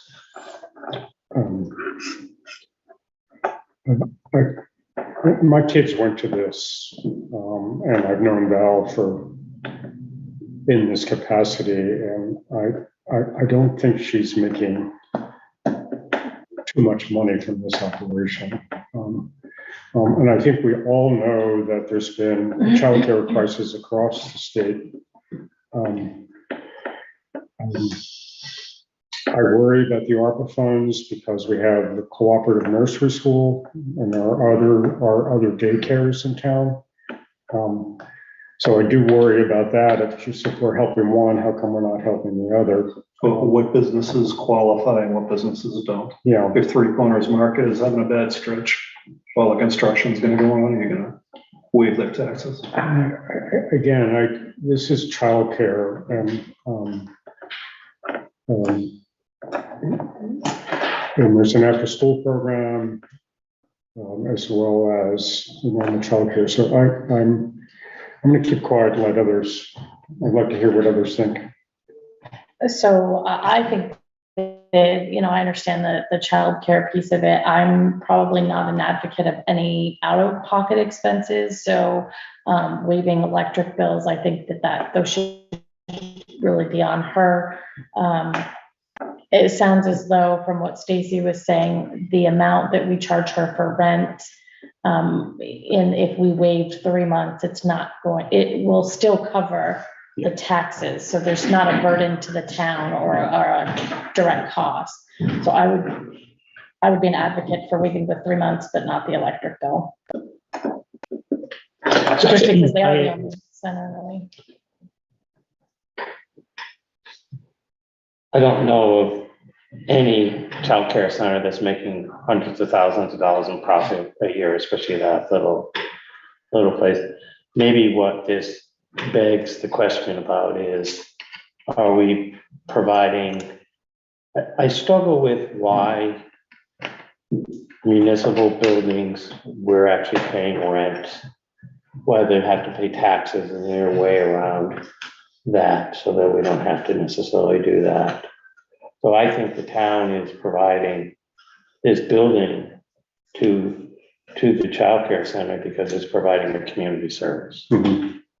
And maybe we need to figure out ways of not having them pay taxes or reducing their rent or whatever. I don't know.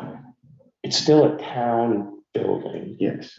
So why does that trigger them having to pay? But we tax? see the tax, the town pays the tax. Because I think because we get rent for it, therefore it is not a tax-free public building.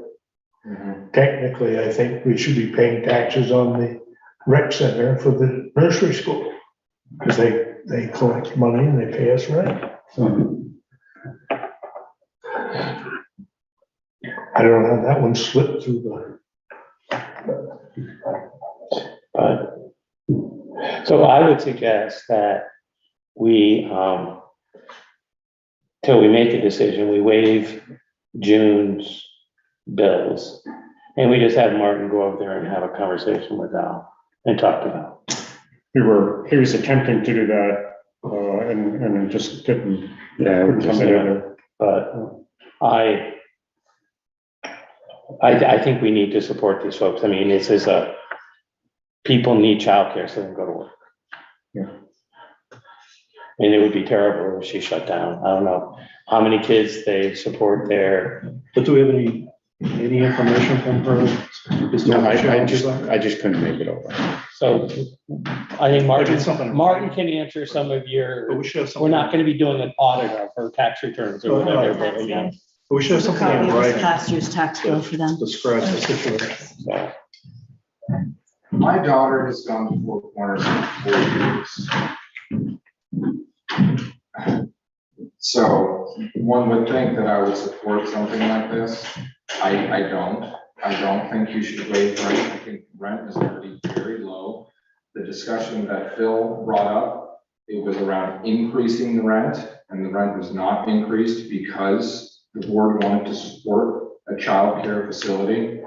Val's gonna be hiring a new staff member starting in September. So clearly she has the capability to pay that staff member. During COVID, some parents paid, even though the daycare was closed, others did not. My family continued to pay to support Four Corners. I don't think. I just don't know I enough don't about it. think that the town should be waiving rent and or the utilities personally. And I love Four Corners. They have been fantastic. I wouldn't change anything. They're one of the most expensive daycares in the area, probably for good reason. I personally don't think that it needs to be waived. Okay. Where can you rent a building that big for $850 a month? And there are other businesses that are trying to, build their business and provide that service as well. And Provide a childcare service. Provide childcare services, and they're not getting handouts from the town. No, I understand. That was my hesitation with sort of using ARPA funds and so on. It's. I think, Stacy, hold on. I think we could talk about this in circles. I think maybe we should just let Martin gather the information. We just put a floor in there. That's okay. Everybody's looking this way. I'm waiting for you guys to finish. I'm not sure where we're at here. I was just reviewing the tax bill versus the rent. And it seems like the net is $443 a month for the town.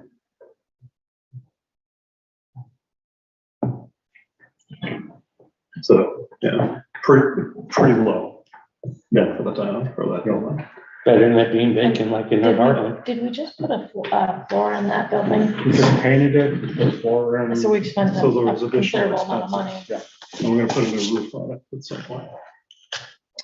And it was more work that was needed, I believe. Stacy, did you have something that you I wanted? was just gonna say, it sounds like we just need to get more information to. Yeah, okay. I would, do you want to make a motion, Tom, to waive the June? I think we should just table the discussion and have Martin come back and discuss with us his findings. Yep.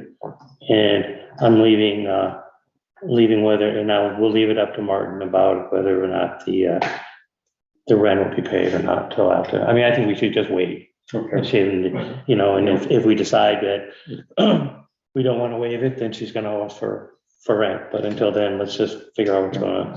I don't think it's the end of the world. Something different but related. When we do Merrick Campbell requests, we generally have something in writing that explains what the situation is. Why would we not at least want that in this situation? She sent an email. She just said she was on tough time. That's all she said. I didn't push it further because I don't feel it should be an email. So I was trying to get over there, but I had issues Thursday and Friday. So to get through the 2 days. Yeah, understood. I would also like as a policy for this board, that we don't bring things like this up for discussion until we have more information. Because we're speculating, it gets kind of emotional, and we just don't know what's going on. And so if the interim town manager gets a thing like this, he can just wait and see, and get the information. Otherwise, we have no idea what's happening. And then lots of great points have been brought up tonight. But it's really hard for me to make a decision. No, I agree. I think just And I'm everyone. not criticizing. No, It's just, you know, it's new to me too, so Yeah, I'm just trying to make sure yeah, you're it's informed of just- what's going on. well, Like I said, I tried to have her information, I just. right, it's fine, it's fine. Okay, are we ready to move on? Yeah. Thanks for your patience. I'm sorry. Thank you for your patience. Correspondence. Correspondence. We get a correspondence from Tom Marsh, the Windsor town manager. They're looking to do a shared service concept. Again, what you see in the email is all I know. So it's just food for thought. Is that in our packet? Yes, Okay.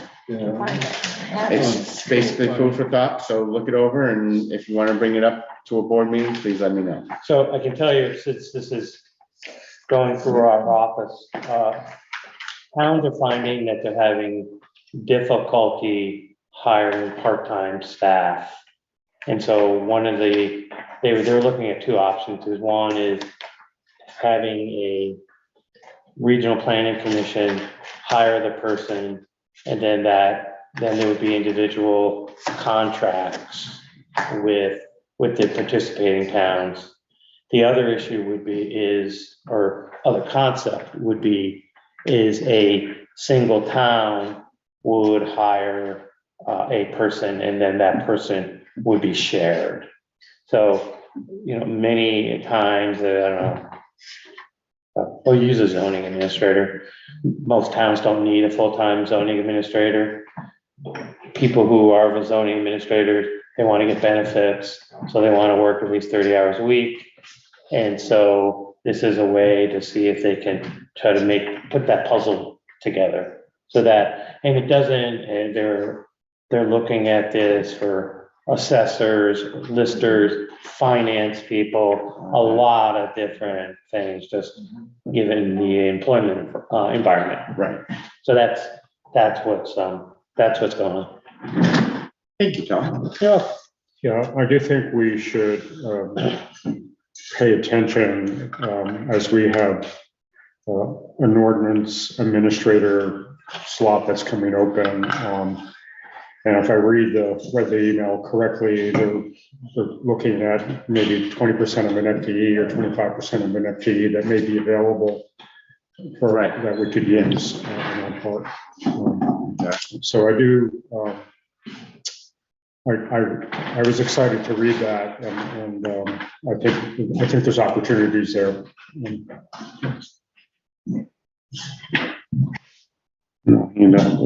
Quite a few comments tonight. We only have one owl working tonight, so I'm sorry about the sound.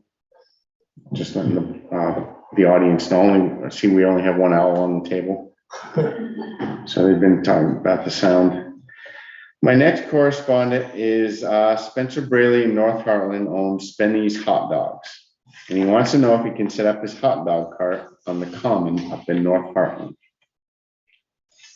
So we just happen to have a vendor's ordinance. I included all this in everybody's packet. Did you? Yeah, you did. How come I did my own research here? And Phil came up with vendors' locations are not permitted on roads bordering the common in Hartland Three Corners or the park in North Hartland. So by the sounds of that, he cannot have it on the common. If I read that right. So it's under procedure note item 2. And that common is completely surrounded by Mill Street and Route 5. Right. And you couldn't have cars on the side of the road because somebody definitely going to get hit. Yeah. This vendor is currently operating in front of is it a church or was it a church? Still a church. It's a church. That's what that is. Yes, that's I was what- wondering, wow, the church is selling hot dogs? What's going on? I did the same thing. That's on some properties right next to the church. Oh, I was just curious. Okay. Wow, mystery solved. But there you go. Look at that. Just come to the select board. You get all your answers. Have you been, Stacy? No, I can't do gluten, so He's gonna start hot sausages next week, I was told. yeah, he's got fresh lemonade there now too. So I told him I would not have an answer for him till the end of this week. It is this week, at the end of this week. He sent me an email last week. So I will let him know that he can't have it in there. According That's to how our- I interpret this. according to our vendor's ordinance. And that is all I have. We had we had correspondence from the our local environmental district on a project on Clay Hill Road. There's a subdivision that they are approving multiple driveways. And I found myself, my head was spinning trying to understand that. This is an Act 50 permit? You Yeah. say that This is the property that they were looking to subdivide. There's a tower on part of the property. So tower. So, did you understand that email, Brian? I was just passing it on to you. All right, thank you. So are these the proposed? Oh, there's a bat. Oh, I like that. Hate that. Oh, those He are isn't cool. going to bother you. I really like You it. gotta shut the lights off and open doors, Lights right in front of you. Right. and open the doors. And open the door. Well, we should be great.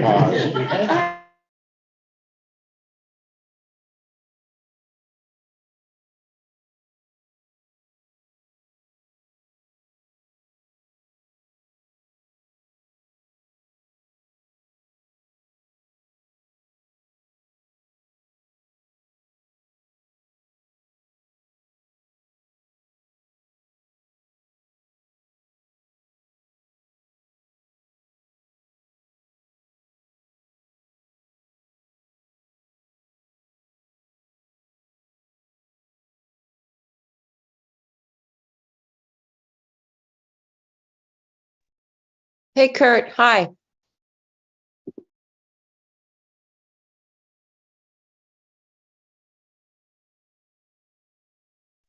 It's Helen. What happened? Do you know? There's a bat who has joined, he is doing a real zooming at the select board. Good So for him, because they needed like a little bit of prompting. they shut off all the lights and they're gonna open the doors in hopes that the bat will leave. Oh, it probably won't. I think so. The meeting, obviously the Zoom is still on, but the meeting and they're recording. So what we're saying, we have to be careful. Uh-oh. Okay, be careful what I'm saying. Well, it's nice to see you and thanks for the explanation. We could talk another time without an audience. Very disappointed in the town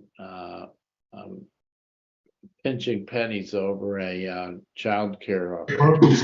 Sorry for the interruption. Here they go again. Hi. Hi there, we had a bat. Guys are afraid of a few bats. Jeez. Very big.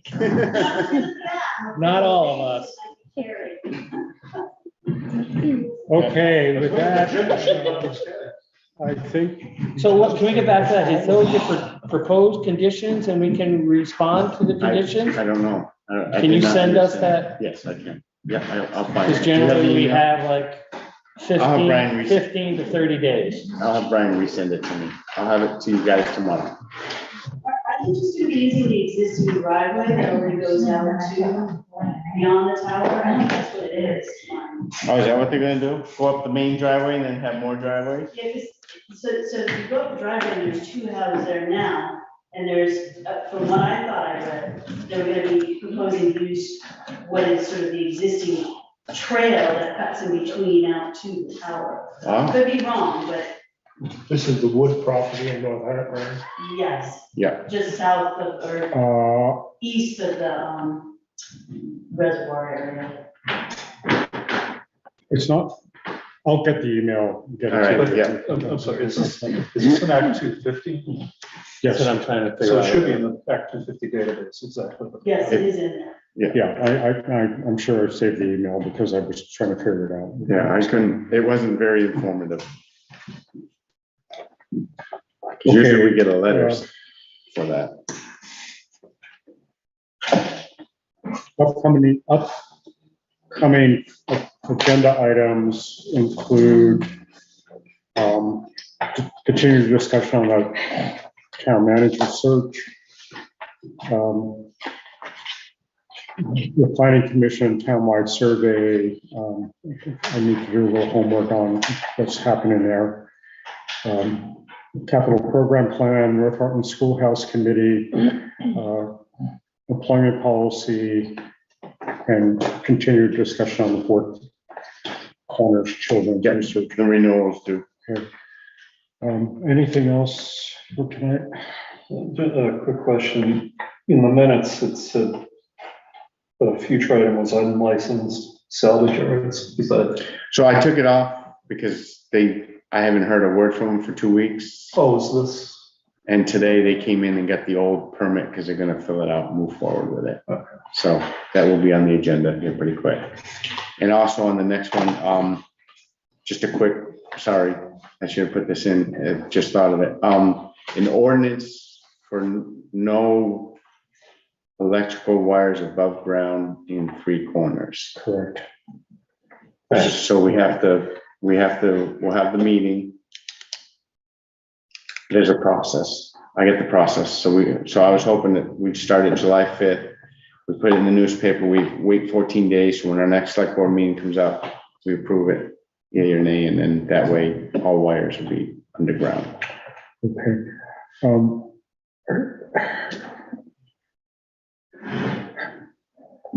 We're set to march on the 4th of July. Clyde, you will not join us. You'll be up in the. No, I refuse to walk with you people. That's what I heard. I'm still. Feeling is mutual. Yeah. I'm still sulking over it. Okay, but no comments when we walk by there. I won't guarantee a thing. Okay, as a select board, is there anything we should be thinking about with 4th of July, or is it all unfolded? No, I'm folding right on schedule. John's told me no issues. Gonna have 2 cotton candy people there, so you can get your cotton candy on. And one dentist. Okay, then I'll ask for a motion to adjourn. Just out of curiosity, what's the timetable for 4th of July? Parades at 10. Parades at 10. People gather on 9:30 at the Usually, firehouse. right, but We'll meet usually, you at a sign shop. you guys start at Bischoff unless you want to start at the fire station. Bischoff? And then the historical society will be open at 9. And you're gonna watch a tour. We're gonna have light refreshment today. I'd like to make one final motion recognizing the, festive nature of times. Sure. I noticed it as well. Thank you. It's the first thing I said when we walked in. Trying to bring some sunshine to board meetings. Okay. We're going downhill. Bats, now shirts. Okay, Motion made to, I think there was a motion, right? I haven't heard a second. I haven't heard a second. We don't have to second it. I don't have a second. Meeting's adjourned. Thank you, everyone.